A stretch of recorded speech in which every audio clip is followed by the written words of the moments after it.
Surprise par la grande et luxueuse demeure de sa sœur, elle en oublia presque de les saluer.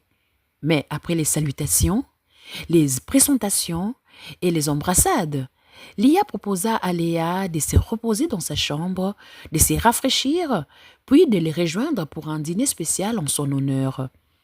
Lia était aux anges, ravie de ces retrouvailles. Les souvenirs tristes de leur séparation, un jour qui l'avait marqué à vie, refit vaguement surface. Pendant les dîners, tout se passa bien, excepté pour Tini. Selon elle, Léa forçait sa joie de retrouver sa jumelle, mais elle garda cette observation pour elle. Lia avait l'intention de présenter son fiancé Tren à sa jumelle. Après les dîners, Tren arriva, légèrement en retard en raison d'un imprévu, mais il avait déjà prévenu sa future épouse et apporté des fleurs en guise d'excuse. Tren lui aussi était excité à l'idée de rencontrer cette jumelle dont Lia lui parlait constamment depuis leur rencontre, car les bonheurs de Lia étaient aussi le sien.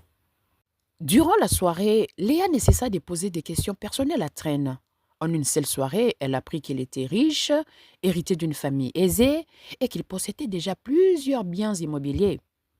Cela gênait un peu Tren, qui n'aimait pas du tout parler de sa vie privée, mais étant donné qu'il s'agissait de la jumelle de sa future épouse et que Lia n'y voyait aucun mal, Tren répondit à tout. Une fois de plus, pour Tini, ses soupçons envers Léa prenaient forme.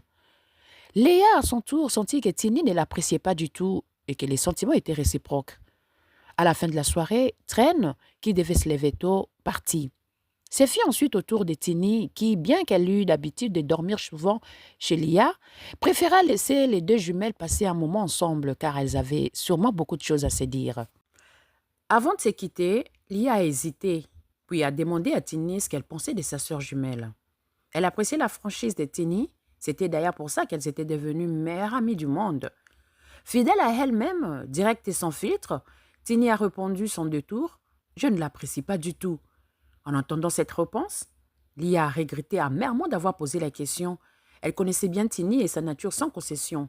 Elle n'a rien dit de plus, se contentant de lui souhaiter une bonne nuit avant de la laisser partir. En chemin, Tini se reprocha d'avoir été si directe à propos de Léa. Elle se disait qu'elle s'excuserait auprès de Lia le lendemain matin. Dans sa chambre, Léa n'arrivait pas à dormir. Elle repensait aux instants du dîner, et plus précisément, elle fantasmait sur Tren.